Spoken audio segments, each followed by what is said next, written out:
Now we are going to see the initial assessment of the Advanced Trauma Life Support, ATLS. So the initial assessment, this is because when treating the injured patient or the traumatized patient, we need to treat them in a very few time. We need to decide what is going to be the definitive treatment of the patient in order to decide if we are going to transfer the patient or not. So we are in a hurry in order to treat the patient. We need to diagnose what is the lesion the patient has, and we need to treat the lesion that the patient has.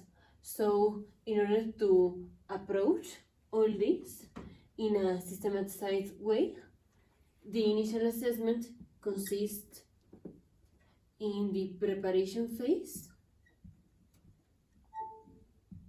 the triage,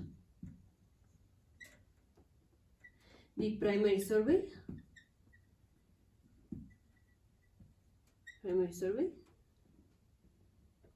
the additional studies we can add to the primary survey, the consideration to transfer patients from the hospital which we receive, or the hospital that is receiving the patient, to another facility because of lacking resources to treat that patient. So transfer the patient from a facility to another, transfer patients. Then secondary survey,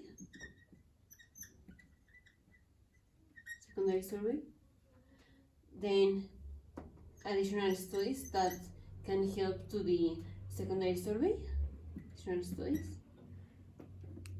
then continuing with post-resuscitation treatment, and then the definitive treatment.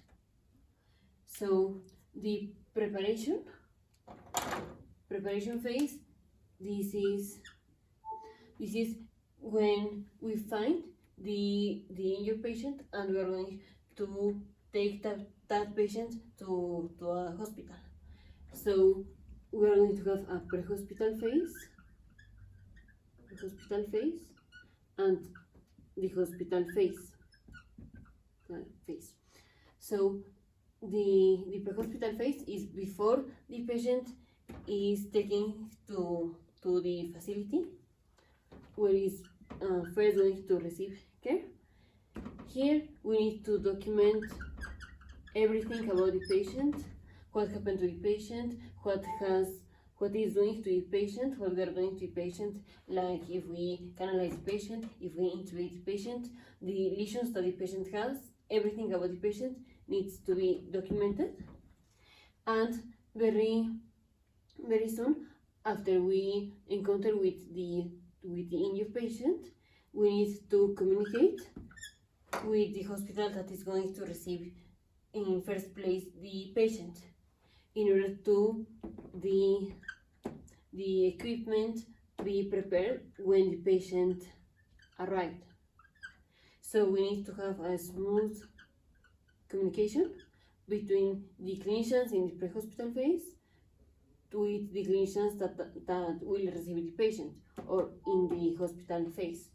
So we need to document everything. We need to very soon inform to the doctor that is going to receive in first the injured patient, and then in the hospital phase we need to have all the equipment prepared. This is, for example, making sure that the laryngoscope works, or having all the things we need to intubate, like the endotracheal tube, making sure that everything works, that all the equipment works. We need to have a place where we are going to receive the patient, so this could be like a shock room, for example. We need to have communications with the radiologist, the laboratory personnel, and the blood bank people. This is because we are going to need some radiographies for the primary and secondary survey. We are going to have laboratory tests, and we need to have some blood because the first cause of shock in this patient is hemorrhage. So probably we are going to need blood to transfuse to the patient. So we need to have prepared all these people before the patient arrived. We need to have warm the crystalloid solution we are going to infuse the patient, and we need here to consider the possibility of transfer the patient to another facility. So also be ready or having in mind to which center we could transfer this patient. So this is the preparation phase, which is the pre-hospital phase and the hospital phase before and after the patient arriving to the first facility that is going to take care of the patient. Then the triage. This is when we have multiple injured patients, we need to decide which patient is going to receive treatment or primary care first. So here we have that is called multiple casualty, which is when we have that the severity of the lesions of the patient and the amount of patient does not exceed the ability of the hospital of treating them, or of the clinicians that are in the pre-hospital phase to treat the injured patient. The first patients that are going to receive treatment are the more severe patients. Because if we have all the resources to treat all of them, we are going to treat first the more severe patients, because those are the patients that could potentially die. On the other hand, if we have that the amount of the injured patient and the severity of the lesions, the patient have this exceeds the capability or the ability of the pre-hospital phase and the hospital phase to treat all of them. So the first patients that are going to receive treatment are the less severe or less injured patient.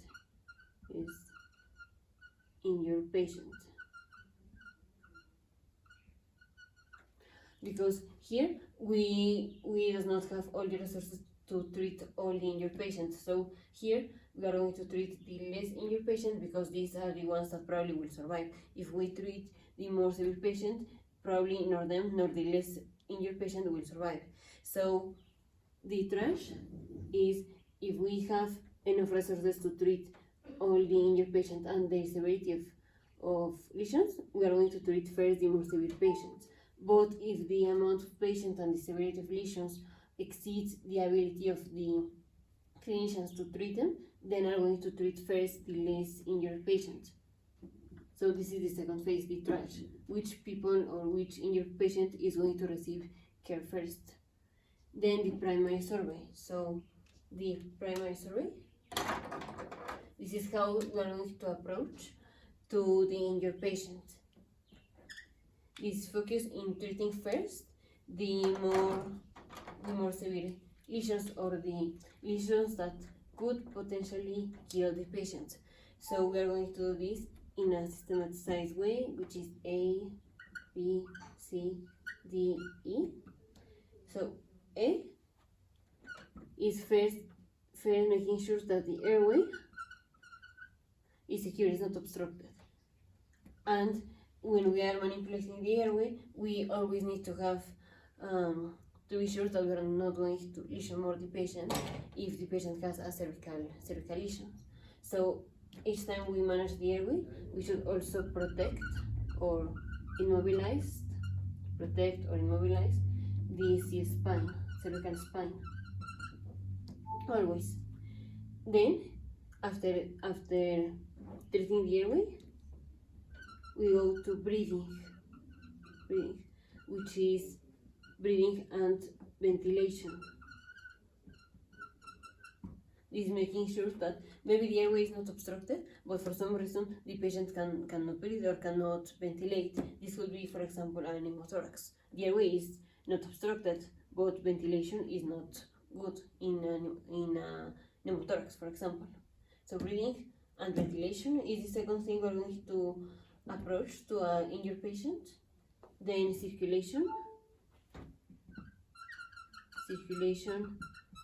and control of hemorrhage.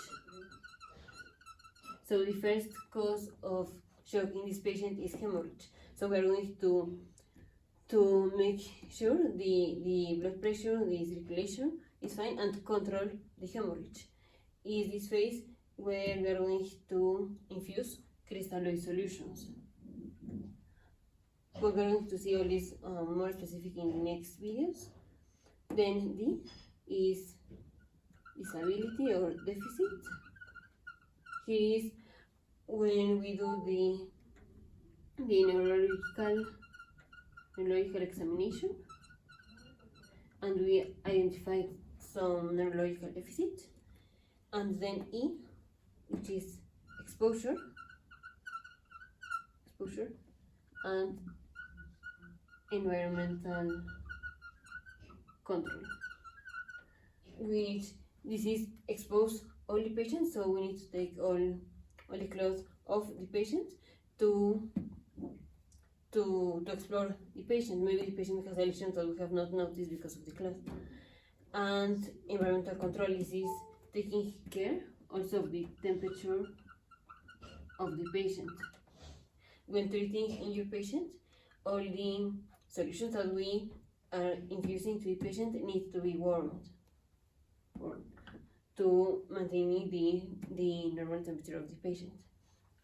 So in this way, first making sure of the airway, then breathing and ventilation, circulation, the neurological examination, and exposure, meaning like the extra things. We're going to systematize this way to approach the injured patient. And at the same time we are doing this, we can order some studies. For example, we always ask for a chest X-ray and a pelvic radiograph. Sometimes we ask for a lateral radiograph of the C spine. All these details we are going to see after. But here, this is when we can ask for additional studies at the same time we are evaluating this. So these are additional studies for the primary survey, which are basically radiographies and EKG, pulse oximeter, basically monitoring the patient. It could also be a Foley catheter in the case we have a burn patient. Then we need to consider the possibility of transfer patient. If the patient is already in the first hospital and the patient needs, for example, surgery or something that is not or that is lacking in the hospital that first received the patient, we need to transfer the patient, and we need to transfer the patient being the patient stabilized or hemodynamically stable, but we are not going to retard or delay the transfer of the patient, trying to see or treating specifically all the lesions. So if we consider that the patient needs to be transferred, very soon the patient needs to be transferred. We should not delay the transfer, trying to identify all lesions that the patient have, or trying to treat all lesions that the patient have. If the patient needs to be transferred, then the patient needs to be transferred even before we arrive to the secondary survey, which the secondary survey is basically the physical examination of the patient. Is a physical examination from the head to the toes. because here we are just evaluating the things that could potentially kill the patient at this moment. But then after all this is controlled, then we go to a more specific survey, which is the secondary survey. But this is after we already consider the possibility of transfer the patient. So secondary survey is a specific, is a more detailed examination from head to toe, like all the physical examination we do each time we encounter with a patient. And here we can also add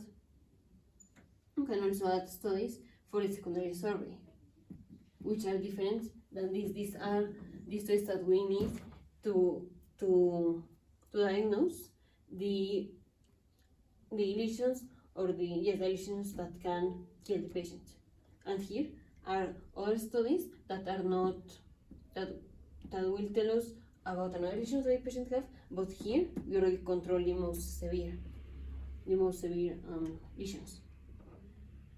And then we need to continue. If we decide not to transfer the patient, we need to continue with the resuscitation effort or treatment we are giving to the patient, and then definitive treatment. This could be surgery. But if this is a hospital that does not have surgeons, for example, then we need to transfer the patient.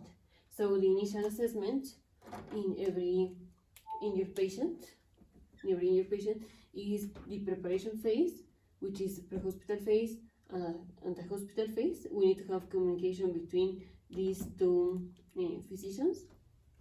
Then the trials, which injured patient is going to receive primary care first, the more severe or the less severe patient. Then primary survey of an individual patient, which is treating and evaluating the more severe lesions or the lesions that could potentially kill the patient.